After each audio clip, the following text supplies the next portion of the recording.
G'day and welcome back to the Talking Leadership TV podcast series. My guest today is Kevin Bennett from the Best Practice Network. He is the network facilitator for Queensland and New South Wales. With over 30 years of international industry experience, Kevin has implemented a number of operational and business excellence programs across many sectors. He has a master's in quality and environmental management, a graduate certificate in operational excellence. He is a certified Net Promoter Score NPS facilitator and an accredited lead auditor for ISO 9001. He's passionate about bringing together people and processes to 1, grow, and 2, build capability, and 3, to deliver excellence in customer service and process performance. I'd like to thank Kevin and the network for helping develop some leadership podcasts last year, 13 in total. Today we're going to focus specifically on what are we learning as leaders post-COVID. So from a leadership perspective, we just wanted to get into what has been learned, where are the challenges and where are the opportunities when it comes to leadership in a post-COVID situation. Thanks again for your support of the podcast. I'll hand over to Kevin. Kevin, it's great to have you back, mate. As I said in the introduction, we've been working for quite some time on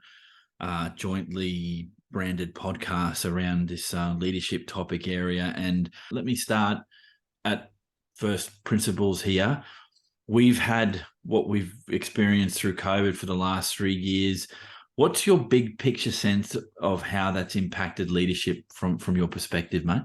Yeah, thanks, Eric. And it's been an interesting opportunity, as you say, to reflect on what's happened the last couple of years. And there's a lot we can talk about, but I've really picked on 3 or 4 that I think that I've experienced, and also what I'm hearing across the businesses, as you say, across the network. So I think part of the last 3 years there's been this real test about this manage versus lead. So, people may have called yourself leaders, but it's been really tested about our ability to, yes, get the day-to-day done, but also can we really lead the organization, lead our teams? Can we do the motivation? For me, there's definitely been a whole testing about, although we're in leadership positions, how many of us have been converted straight back to just fight the fires, get onto operational to survive, to those that I think have now definitely, you can see that coming out, than those that have really kept on with that leadership focus and are now able to build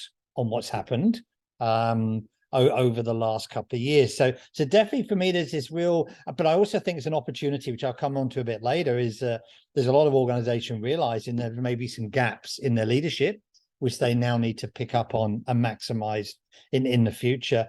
And because of that one, I think what the second one that goes to me is about the importance of good culture and good relationships within an organization. We can all go back to those early days in 2020 when we all thought we'd be okay for a couple of weeks and things are going on. But my experience and what we picked up is the culture within organizations have been severely tested. And you've really benefited as an organization if you've been doing the right things for the 3, 4, 5 years before. You just could not go, it's, 1st of March 2020, we're 2nd of March, now let's have a great culture, or I need you to do all this extra stuff, because business and people just don't work that way. So definitely over the last couple of years, the businesses that I'm seeing come out very strong now, the ones that had those really good basics in place, good culture, open culture, great relationships through all levels of leadership, and really alignment back to, what the business is all about. So I think those 2 have been really key for me, that management and leadership, and then what that is meant in terms of the culture and the relationships and being able to have those tough discussions, or having that point, team, we need to step up this week because there's a problem, or there's a customer need, or there's a supply chain issue. I can remember, even going back to the UK, many years ago now, 14, 15 years ago, everyone was talking about work from home, remote working, and there's a whole debate about it never work. But were we really that well set up in terms of technology, systems, processes? The good old cybersecurity one that's now coming up around about having all this data on remote access.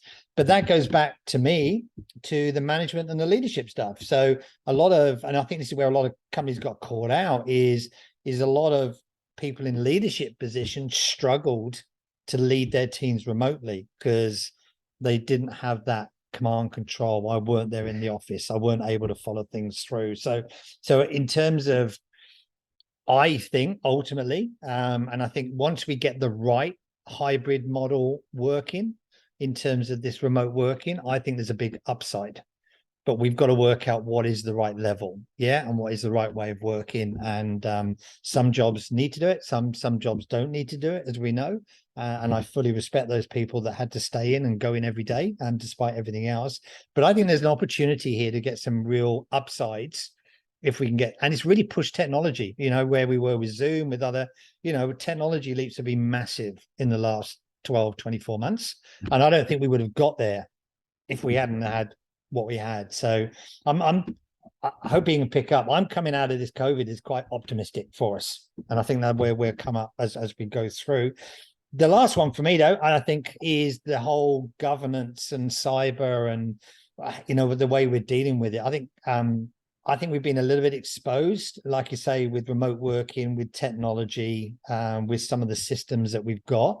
And we just need to step up as leaders and say, are we really governing the business correctly? And how does that lead into things like culture and people and cyber? And so there's this whole need to say, are we really building a robust business as leaders who can cope with these demands now? Because touch wood, hopefully there's not another COVID, but I think one thing's for certain, there's going to be something else that's going to come along. There's some massive issues there, and they all seem to have an interrelated thread, and that's the idea of at what level do we need effective leadership, and what does that look like in our organizations when you get hit with something like the pandemic. Now, to be fair to any of the businesses, all of the businesses in our economy that went through COVID, we were all tested to one degree or another. I guess it's if you didn't have those things well established in the business,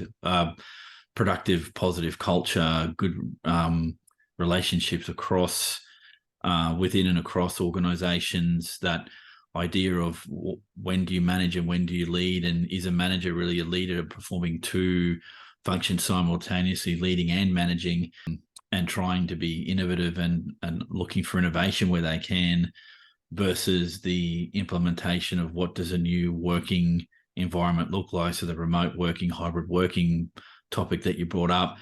And then to add to all that, what is the state or lack thereof quality of our governance arrangements? And you hinted at that as it relates to cybersecurity. These are massive issues on their own that we could do multiple podcasts on to talk about. But I think, I get that sense from the engagement that I've had through your network, and what I'm seeing as I look at different media channels, and particularly looking at LinkedIn and what people are talking about. These things seem to be common to most businesses. It's not unique to any one set of businesses. One thing to note here, that the test for leader capability in my mind is to what degree can our leaders deal with rapid oncoming change as part of this. So what's your capability around that, and how do you train to be better to deal with uncertainty?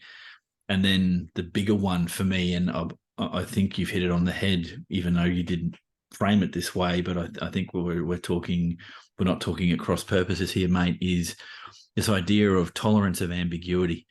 Now, all of this, this is complicated stuff, and no one's got the right answer to this. And for people to potentially be talking about a one-size-fits-all to fit this is not going to work, because fundamentally, I think ineffective, I'm not going to say bad, I think ineffective leaders have been exposed here. And post-COVID, are we going to go back to pre-COVID conditions, or are we going to see a new workplace with new challenges when it comes to our teams and what our teams expect of our leaders post-COVID? So I'd ask you that as a follow-up question. Do you think those that the organizations that you deal with, for an example, that they're leading, that our teams are wanting something different from their leaders? Do you get a sense of that? Oh, no, I think definitely, and I think we're beginning to see that just with the whole debate about recruitment and skill shortages and things like that's coming through. I think, when you go right back to where we said before, and I want to pick up on that point, is about, there were some very high profile businesses that if someone had said, are they sustainable, are they profitable, people would have gone, yep, yep, yep, tick, tick, tick. Yet very quickly, within 4 to 6 months, some key businesses were falling over, and some big brands, and it suddenly went, wow, there was an assumption there that the leadership team would have those things in place. And I think that's a fear I've got coming out as well, is that, and I think you've said it as well, is that I don't think we can go back to where we run and led the way we were pre-COVID, because we're in a different dynamic now. There's a different way of working. Some things we've got to learn what is still right, but we've got to be ready and adapt now. And what I'm hearing, and be interesting, and I know you've had a couple of conversations already, is people's expectations now around longevity, around sustainability, around corporate governance, around working with communities. It's becoming part of the recruitment process, and the recruitment process is now a two-way thing. I was talking with a member yesterday, where now they're not getting the numbers coming through, and they now feel they are being interviewed more than they're interviewing the graduates. And they're coming well armed. They want to know, what are you doing? How, one person said they want to know how they've performed in the last 3 years. Some very direct questions about not what can you do for me? It's about, are you sustainable? What have you done here? What's your financial performance been like? What's your culture? And it's really interesting around, have we got this right now? Are we ready for picking up on these things? Are we building the right culture? And a term that's come across a lot of time there was, everyone's got a plan until you get punched in the face. So what's our ability to deal with it when we go whack? But our just get your head down and get it sorted is okay. But what are we learning from the process? So again, the optimist here, and I can see it around a number of organizations. There's some organizations who are really doing some big things because they're reflecting on what have we learned? What do we know that's good? What do we know we need to change? And almost what are things we need to get rid of? What do we need to get rid of and stop doing? So I think there's lots of really good stuff that's coming out of here. But I don't think you can just say, let's go, whatever we were doing in 2019, we just revert back to. It's not going to happen. You're not going to survive. Yeah, unfortunately, I get the sense that some businesses rode out the worst of COVID and are wanting to trade and be what they were pre-COVID. And I think there's some potential landmines there. But I can't speak for the motivations of individual leadership groups, other than to suggest that if you haven't taken some degree of learning of what's gone on, then more the fool you for not doing that. And if the proverbial hits the fan down the track, then that's on you in your capacity as a leader. And I think you've helped answer the second question around what's this revealed about leadership in Australia. I think the conversation around what is best practice when it comes to leadership, that question around what does fit for future leadership look like.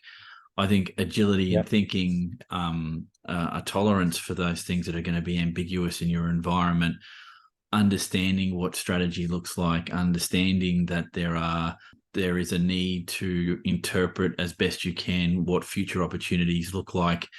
And then the bigger question for me is how do you then enable and recruit the next generation to run through your business as either junior leaders or the promotion of existing people? And I don't know how well that conversation's been had, and I don't say this without having some idea that the market is at the moment very much in the hands of those that are applying for jobs. But do our existing models of recruitment, are they necessarily geared for the new work environment. And I've heard the same thing that you were telling me, that I've had discussions with some friends and colleagues of mine that have gone for jobs that have said the same thing, that they've put some questions to the people interviewing them, and in some instances it's thrown them for a six because they didn't expect to be quizzed on the role. And in fact, potentially the attitude in the recruitment space is, you should be lucky that we're looking for people and offering you the job. Where I don't think that's the mentality that is now present in potential applicants. Am I reading that correct, at least from what you've been? No, I think you are, and I think it's a good. And just going back to meetings I've had this week, that ability to deal with ambiguity, right? Almost wake up in the morning and go, all right, let's see what's going to come my way and deal with it. But we're talking with, especially in the food and the agriculture, and some of those healthcare businesses, like dealing with some of the weather things that we got going at the minute, is about they've got to get on with it, and they've got to do it in the right way. So their ability to go, well, okay, roads are closed, what am I doing? We're stuck. We don't know what to do. We don't know how to go. And I think listening to a great a news report with the floods up in the Kimberley, and obviously respect and regards to those people there, make sure everything's okay. It's just talking about those food agencies that are having to adapt things on an hour by hour basis. A road was open, they had to get a helicopter in, they've had to get boats in. That ability to think and be agile, with a common cause, and still get the right things done, but do it safely and do everything else is a core skill. Is a massively core skill. And I think there's some great learnings, and I think we've spoken about this before, that we can take from emergency teams. I did a lot of work in emergency departments in hospitals before, and although it's a harrowing experience, just that knowing what to do, how to do it, and how to react and be fragile. Sports teams, military teams and stuff like that, is that ability to, I'm okay, but now this has happened, think through it, but come up with the right decisions. But I think going back to the recruitment side, that's almost now what your people have got to be looking for. So we're just going to be looking at running an event on employability skills. So people are saying, okay, if I've got to make a choice, I want to bring on board people that have got the right skills and they're really employable for what I want to be doing. But let's understand what they are. What skills do you really looking for? I may be looking for a shop floor operator, an office admin, or a sales manager, but that's a technical role, and in most cases, within reason, you can teach or train that in. What I do need in this new world is people that can problem solve, that can teamwork, that can be agile, that can deal with ambiguity, that can step up or step back sometimes. The unfortunate side of the culture debate, and again, this is one potentially for another discussion down the track, but it's worth bringing up here, even at the macro level, is when we talk about culture, I guess if it's not going, if the organization is not doing well, or there's some issues with your leadership at different levels within the business, and that really does reflect on the senior leaders in the organization, and what is it that they're not putting their finger on in the business that needs to be addressed. And again, going back to what did we learn from COVID as leaders, that process will have drawn out leaders that are not well suited to the culture in which they're leading, or potentially if they're not doing the things that they need to do to stay ahead of the game, that they may not have the skill sets required. So that's not an attack on the individual leader. It's more, do you have the knowledge, skills, and abilities to be the leader that particular organization needs you to be? And that issue has come up a lot in our discussions through the network and in my podcasting.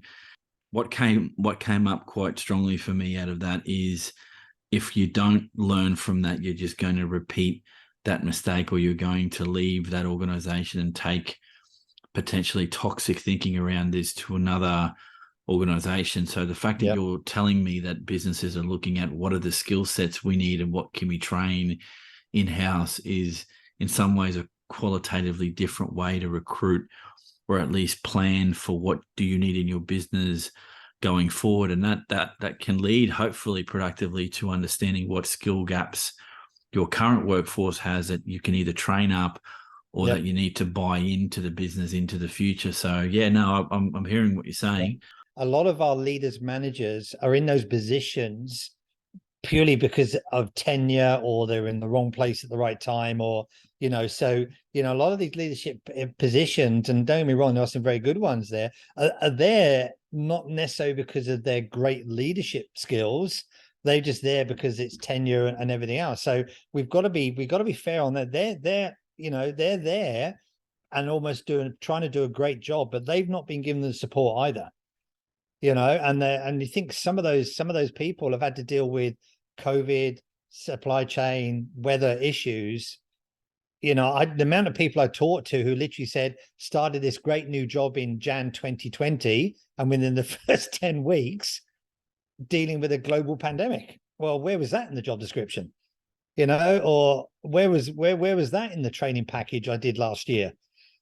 What is the responsibility of organizations to back and help their leaders when the proverbial hits the fan? And it still in some ways comes back to, is leadership a solo endeavor or is it a cross organizational endeavor? So are you looking to build leader capacities across your team so that everyone has that ability to think on their feet, and that you find solutions collectively rather than just leave it to one person to find that solution? I found that in that was a great concern for the military leaders that I spoke to, that you're training your team to understand their role and the role below them and the role above them, so that they understand where they fit in that greater scheme of the organization that they're in. And I don't believe in my heart of hearts that we train or build our organizations with that in mind, that you've got people that are multi-skilled and capable to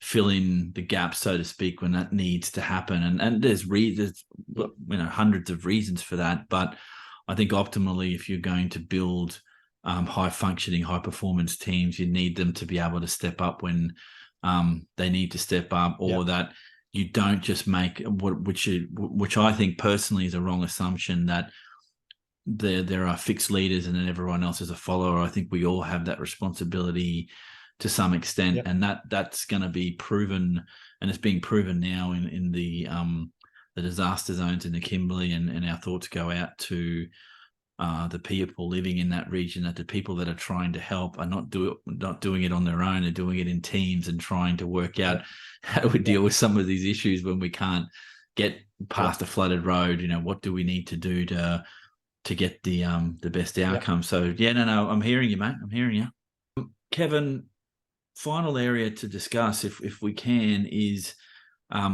it's a two-parter.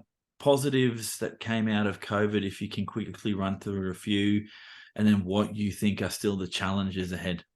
Yep. Okay. Very, very, very relevant at the minute, and I think going to be around us for a while there. One of the real positives I think that I'm really picking up, and we are going back to this culture relationship, I think there's a greater focus and awareness around your people within your business and the people that you support, up and down the supply chain. So we've all been impacted somewhere along the line, where, as we said before, we've been tested either directly or indirectly, and some more severely than others. So for me, just businesses being more aware of people, relationships, what the mental health issues, sickness issues, I think is a big upside. And to me, that links to the community as well, the value of a strong community, and just being able to go down and go to a coffee shop or go to a local store, and the way you can influence your local community. A good strong businesses really does feedback the multiplier effect back into a business, and I'm really hoping we continue to do that one. And there's some great examples of large, medium, and small businesses that are now realizing, get involved with the community, support your people, and allow them to build that awareness, that brand, because if you do that, that's a potential people supply chain for you. There's a potential doing the right thing. So I think it's one of the positives for me, and for me that links back into the support local, buy local, and local sovereign capability. The terminology is that our supply chain and the way we look at them, I think, will change. So we're going to need to want to look at local suppliers, and local could be national, local, but also just within your regions, and who's around there, who can we help support, because we've got used to, and this is a bit of a watch out, some of the challenges, because we've not had the imports, we've got used to, or had to use to, working with local suppliers, local people. There's actually been a big upside to that. All right, it's a potential downside because there are some gaps, but I think we can really build on that as a positive in terms of building local communities and building regions. The other one I think I've got is there are some good bits who are really just getting back to the basics. So, let's make sure we deliver what we're going to say we're going to deliver, when we're going to do it, at the price we're going to do it. So there's a lot now about going back into good processes, good governance, good systems, good products, good quality, which builds into then how you use your networks. So, I think I may have mentioned a couple of times there's a back to the future for me in terms of networks and clusters and collaboration. Who do I really know? Who can I work with? Who's looked after me? There's a converse to that, is who's not looked after me and who do I not want to work with, within that reason. But really, there's some great opportunities to build on some really good solid businesses, but use that to build your local community, and set ourselves up for the future. Yeah, so we're really strong, we're really sustainable. There's local businesses, and there's local people who are willing to engage with the business. So what was if you go back to the impacts here, that it really, there's some big upsides out of here, and I can already see some great, like I say, large, medium, and small, who are really beginning to go down that way now, and I think are going to come out a lot stronger. The flip side to that, the challenge is again, as usual, there's ups and downs to both of these. I think the skills labor shortage isn't going to go away short term.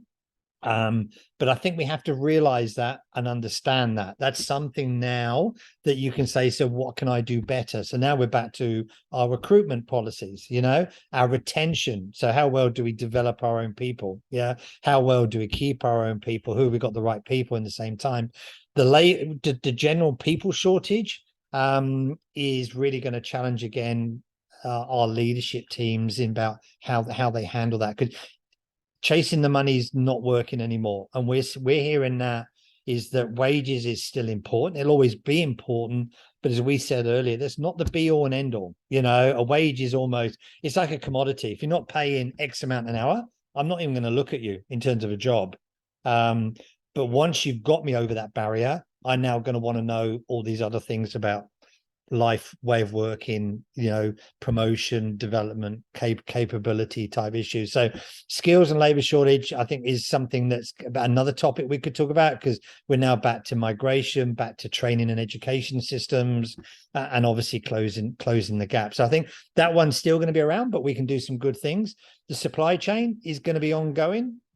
And I think we've still not seen the full effects or impacts of that.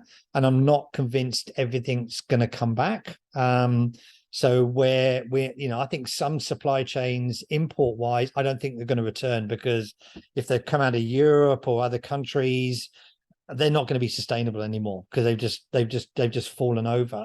So we've got to steadily start to think about back to this local, what can we use? Maybe we've got to change some of our materials. So this could be a great sustainability, our energy and all this type of thing. Now there's a great opportunity to rethink about where you get things from. My fear is a lot of people are going to go back. Well, I'll just go back to where I was before.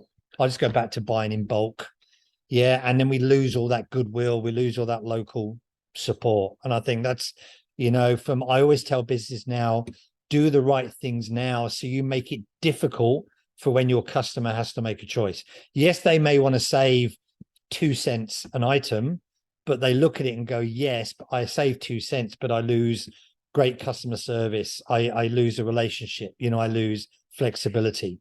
So I think that's a big one for me. And currently, just the challenge, cost of doing business. We're all struggling with this now. Fuel the way it is, the energy costs, just general life costs, in terms of we're all, interest rates and those type of things. it's just something we've just got to keep on the radar and make sure we're just doing the right things. But if we're remote working, people are not traveling, or we don't have to transport things over the whole country or on ships, we can get it locally.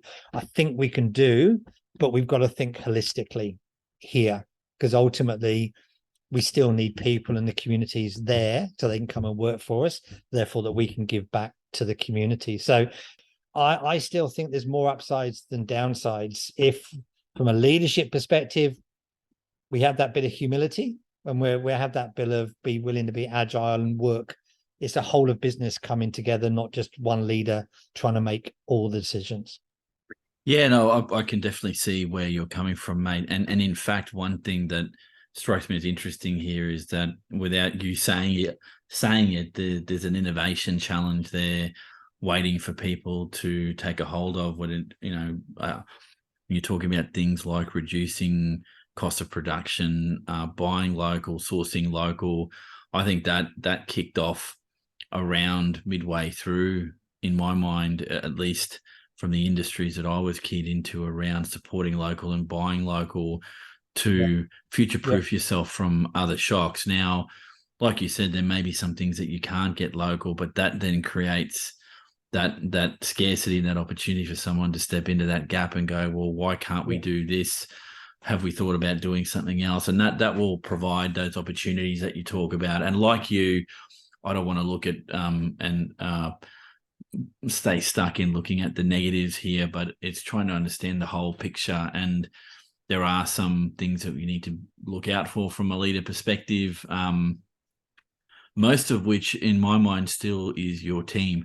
So are they okay? Are they dealing with those cost of living pressures? What can the business do to help with that, your familial commitments if you have them? What is your non-work life, and how does that impact on you being productive in the workplace? And so pressures external to the business is now going to become, in my way of thinking, I could be wrong here, but I think if I'm looking into the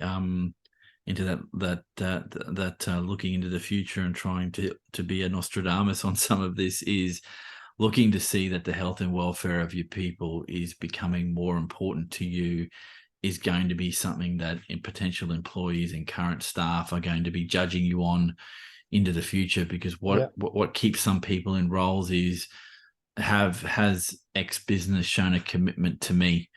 And if that's not a reciprocal thing, people walk, and that's definitely a lack of leadership in my way of thinking. So, Kevin, thank you for sharing this with me. I know we're going to be having a lot more conversations, and to flag for those that are watching this video cast or will listen to the podcast, that myself and the network will be doing a lot more podcasting in 2023. So keep an eye out for some co-branded podcasts in the future. And again, Kevin, I think we'll be having this conversation at the end of 2023 to see how things have panned out over 12 months. So if you're up for it, we'll keep talking, mate. Oh no, that I look forward to it. And I think it's going to be a great 2023 with lots of new learnings. And let's look forward to a very productive new year. And let's keep talking. Kevin, one final thing before we go. What's your message to those, not just in the network, but those that might be listening that aren't in the network, about the positives for 2023 from a leader perspective before we go? Oh, I think the real positive to me, we have some great leaders, we have some great businesses. We can do this. I think we are known that Australia is actually recognized to being a very innovative country. So we can do these things. Just remember, let's make sure that it's a win-win for everybody. Look after yourself, look after your team, and let's make sure we all have a very prosperous and productive 2023. Nice, a very nice way to finish the podcast. Thanks, everyone, and we'll catch everyone on the next episode of Talking Leadership TV. I'd like to thank Kevin from the Best Practice Network for his time. If you can help me grow the podcast, please drop a like or subscribe. More leadership content on the way. Thanks again for your support, and we'll catch you all on the next episode of Talking Leadership TV.